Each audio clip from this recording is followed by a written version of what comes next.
estate. Yo, what's up, guys? It's Mini Host here once again, and I am back for another 5 questions. And today I am here with the amazing, the wonderful, Canada's only drag wrestler, Alice Starr.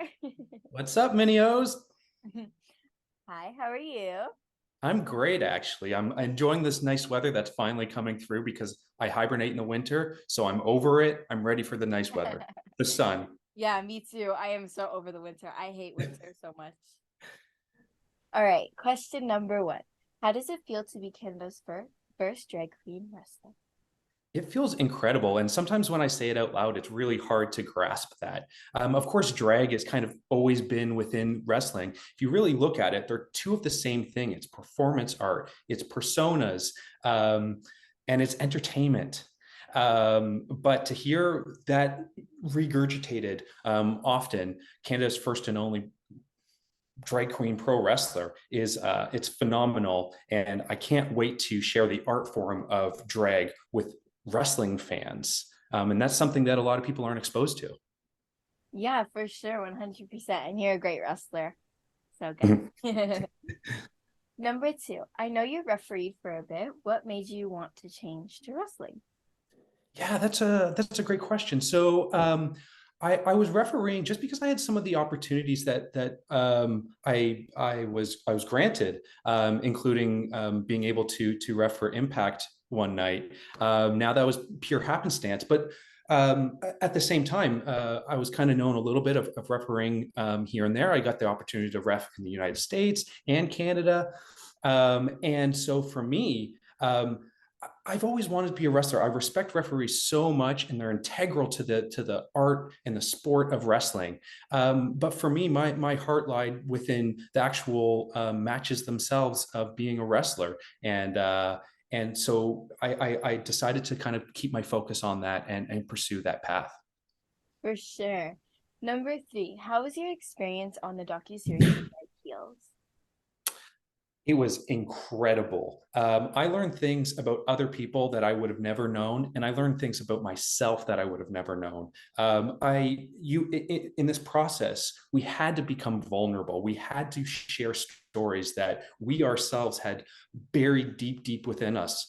And these are stories of how at times I wanted to quit wrestling, and completely unrelated because of something that's happening in wrestling. And we got to really dissect that and then showcase and show our stories live on stage in front of a sold out audience over 2 nights, and tell these stories of these deep, deep, vulnerable moments. And it was nothing short of transformative. And I can't believe that people get to watch it. And I'm absolutely moved that people message me saying that it's inspired them. And that's exactly what I've set out to do. So to hear those words is beyond words. For sure.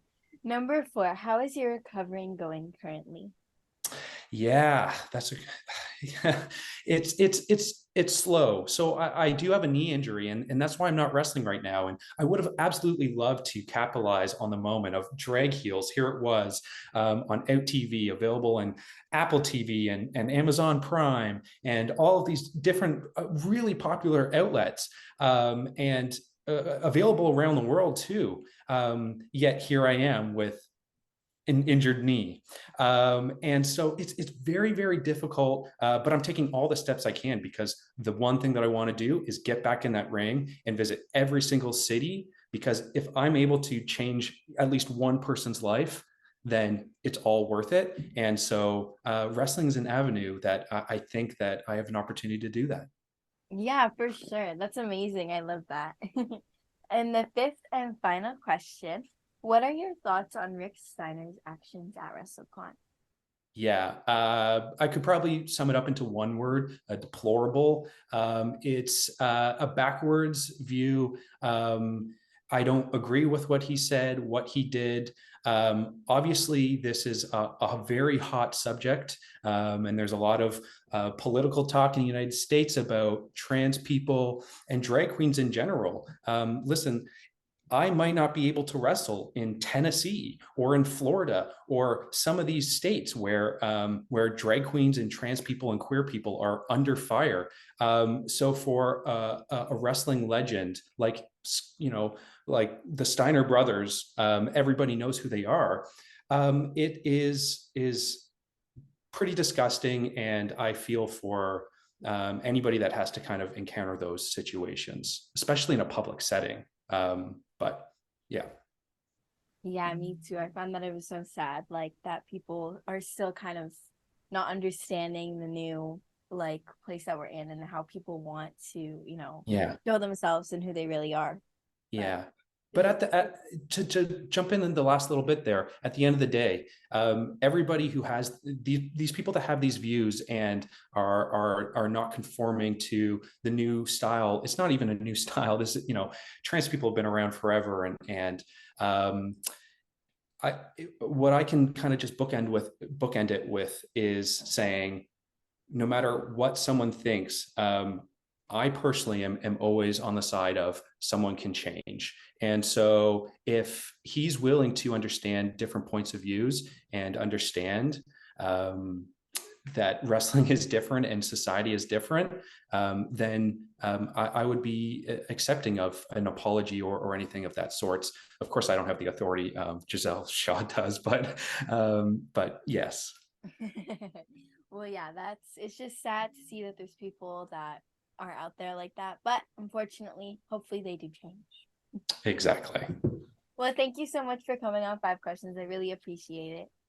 Thank you so much. Well, I hope you all enjoyed this video. If you did, please smash the button, subscribe, and turn on notifications so you get notified each time I post a video. And I love you guys so much. Bye!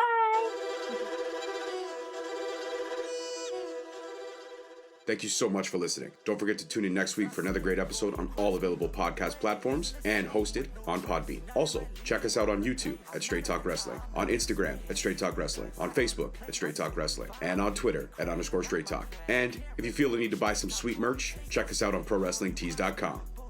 Leaving the scene with no trace, not in my league. You out of place. I'm not at the top, I'm outer space. Can't eat with us, we're out of place. I'm doing fine.